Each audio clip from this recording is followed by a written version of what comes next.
વલસાડમાં શિક્ષકની કારને બુટલેગરની કારે મારી ટક્કર, શિક્ષકનો જીવ ગયો, બુટલેગર ફરાર।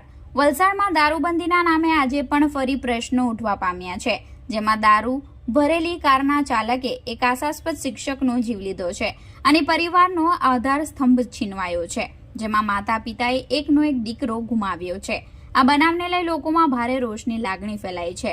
સમગ્ર ઘટનાની રૂરલ પોલીસ મથકેથી મળતી વિગત મુજબ વલસાડના પારનેરા પારડી ડુંગરી ફળિયામાં રહેતા 28 વર્ષીય દીપક કુમાર પટેલ, જેઓ વલસાડના તિથલ રોડ પર પાલી હિલ વિસ્તારમાં આવેલી સ્વામિનારાયણ એમડી શાસ્ત્રી સ્કૂલમાં શિક્ષક તરીકે ફરજ બજાવતા હતા।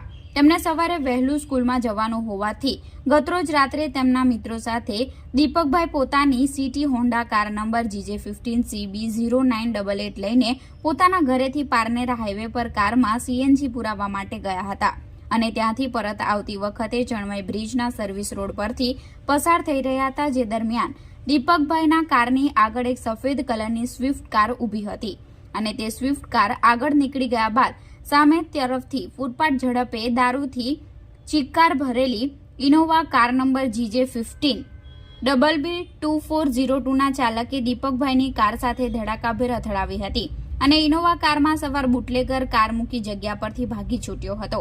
આ અકસ્માતમાં દીપકભાઈને ગળાના ભાગે ગંભીર ઇજાઓ પહોંચતા તેમના મિત્રોએ તાત્કાલિક દીપકભાઈને વિમ્સ હોસ્પિટલમાં લઈ ગયા હતા, જ્યાં તેમનું સારવાર દરમિયાન મોત થયું હતું।